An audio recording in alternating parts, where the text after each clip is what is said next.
মেয়ের নামে কলঙ্ক তোদের। আজকে ওই মার চোখে জল পড়েছে, মেয়েটার চোখে রক্ত বেরিয়েছে, এটা মনে রাখবি। ওই মেয়েটাকে তোরা যেভাবে কষ্ট দিয়েছিস, চোখে রক্ত বেরিয়েছে, ওই জন্য গোটা পৃথিবী কাঁদছে। ভোটের আগে খুব জামদানি শাড়ি পরে একদম নাচতে নাচতে একদম এমনি করতে করতে আসিস, এখন কোথায় গেলি? বার কর, এখন ঘাপটি মেরে কেন বসে আছিস? শাইনি গেল কোথায়? ওটাকে বার কর আগে শিগগিরি। মেয়ে এমপি সাংসদগুলো তোরা একটা কেউ বেরোলি না, তোদের এত পদে পদে ভয়। তোরা দিদির পদে পদে বেরিয়েছিস পরে, যাতে পাবলিক ধরতে না পারে। সব কটাকে ধরে, যা দিদির ওখানে টাকা দিয়েছে বলে তোদের পয়সার অভাব নেই, তোদের পয়সার অভাব আছে, তোদের মানবিকতা নেই। তোদের প্রবলেম হচ্ছে একটা, কী বলতো, তোদের বিবেক নেই। মেয়েটাকে যেভাবে, তোদের লোভ এত, মেয়েটাকে যেভাবে হিংভাবে তোরা আজকে মেরেছিস, যেভাবে মেয়েটা কষ্ট পেয়ে মরেছে, তোদের দাম আজ সবাইকে দিতে হবে। তোদের প্রতিবেলা তখন 10 লাখ টাকা দিয়ে মুখ বন্ধ করে দাও। ঋতুপর্ণার ন্যাকামি দেখা ভালো লাগছে না। দিদির পেছন পেছন কেন তোরা এখন ভয় পাচ্ছিস কেন? এখন পাবলিকের সামনে বেরো, তোরা পাবলিকের সামনে বেরো, পাবলিকের সামনে তোরা কর। কেন ভয় পাচ্ছিস? বড় লক্ষ্মী ভাণ্ডার, যা দিদির পেছন পেছন কেন ঘুরছিস? দিদি 7 তলায় ঢুকে পড়, বড় লক্ষ্মী ভাণ্ডার পাবি। বড় তোদের টাকার এত লোভ না তোদের, সব কটার লক্ষ্মী ভাণ্ডার পাবি বড়, যা। সোনা থেকে রচনা একা নয়, সব কটা আজকে মহিলা এমপি, মহিলা সাংসদ। আপনার কে কে আছে বলুন?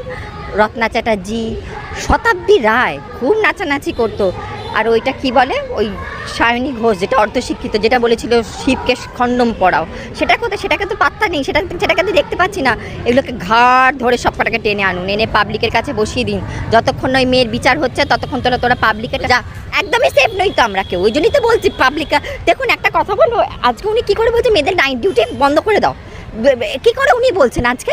কেন আজকে ধরুন আমার বাড়ির লোক কেউ একটা হসপিটালে ভর্তি আছে, বা কেউ একটা, আপনার ধরুন বোন একটা হসপিটালে ভর্তি হতেই পারে, তারপরে সে রাতে বেরোবে না? আর মেয়েদের দোষ কেন হবে? আজকে বিদেশে আপনি যান, মেয়েরা তো ছোটো জামা কাপড় খুলে বেরোচ্ছে, ওই ছেলেরা তো ওখানে ওরকম করছে না। কেন এই দেশে এই হবে? তা তুমি ওইটাকে কেন প্রশ্রয় দেবে? তুমি ধর্ষককে কেন বার করছো না? তোমার কিসের ভয় এত? বার করার আগে সব কটাকে কী করা উচিত বলুন তো? ধরে নাবা, আর নামিয়ে পাবলিকের কাছে বসিয়ে দে ভালো করে। তোদের লজ্জা হওয়া উচিত। আর সব থেকে বড় কথা, তোরা মা না একটা, তোরাও তো একটা বাচ্চার মা। আমি ছেলেদের কথা বাদ দিচ্ছি, আমি মেয়েদের কথা বলছি। তোরা একটা মা না? তোদের এত পয়সার লোভ, তোরা কেউ বেরোলি না, একটা প্রতিবাদ করতে পারলি না?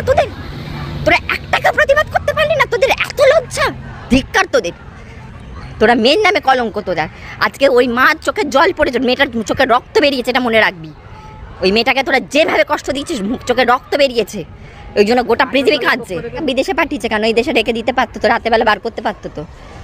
ওর মেয়েটা কি সানাকে সানাই বাজাতে ওখানে কেন পাঠিয়েছে? এখানে রাখতে পারতো তো। ওটা দাদা, কিসের দাদা? ওকে আমরা মহারাজ বলেছিলাম, ওটা যোগ্য মহারাজের, ওটা ঝাড়ুদারের যোগ্য নয়। কেন কমাবে? আমার বক্তব্য হচ্ছে, কেন মহিলার কেন রাতে বেরোতে পারবে না? উনি কি তার মানে ধর্ষকদেরকে মানে প্রত্যক্ষভাবে উনি করছেন, সমর্থন করছেন? কেন কমাবে?